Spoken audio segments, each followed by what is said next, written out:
Okay, peace, solstice, happy holidays, etc.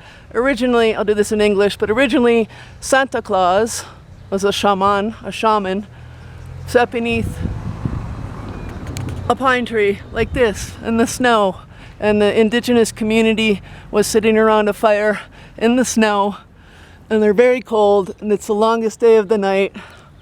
It's the longest night, excuse me, and solstice, and they're cold, and there's lots of snow, and there's not much food around. So they're trying to keep warm around the fire, and the community is sitting around the fire.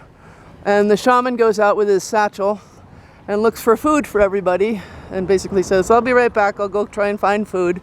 And the clothes are made of the animals, were they sacred animals that offered their lives for food and their bodies, and they used all the parts of the animal, including the skin of, for example, a deer, and the fur, and that's where you get Santa Claus's clothes, Shaman Claus.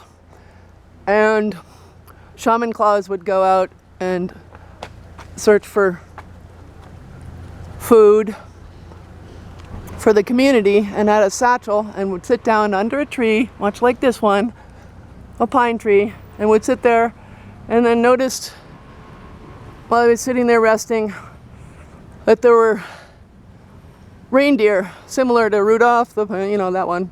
And the reindeer were eating these red and white mushrooms.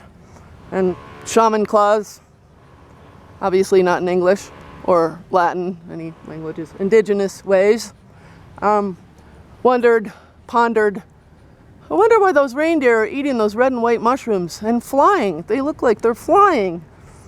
And so the red and white mushrooms, you gotta be careful with the holistic medicines, only take a certain amount, because if you take too much, it ain't good. You could die. So you take a little bit of the mushrooms, and noticed that the deer were eating the mushrooms, the red and white mushrooms, and they were flying really high. And so Shaman Claus would take some and put them in his satchel and bring back other food and edible berries and plants and anything you can find in the snow to eat to keep your family and your community alive.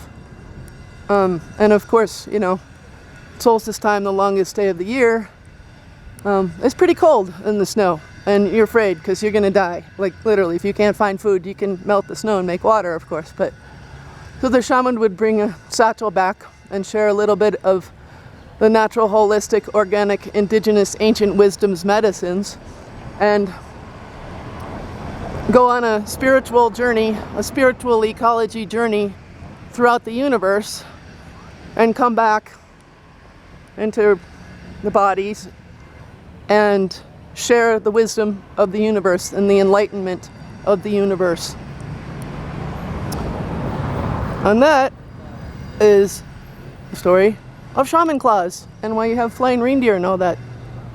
And I'm definitely not advising that anybody do drugs or anything like that, but that's the original story of the indigenous Shaman Claus. And Rudolph the Pacific Amos, Pei Frieden Mapaxinis Yemek, Uye Pekitzle Pantlaki Paki, Kela Pas Provenci en la Tierra, por la Pei and France, in the Ter Pachamama, Gaia Cabin Mayan peace, breathing. Please, we be inner peace.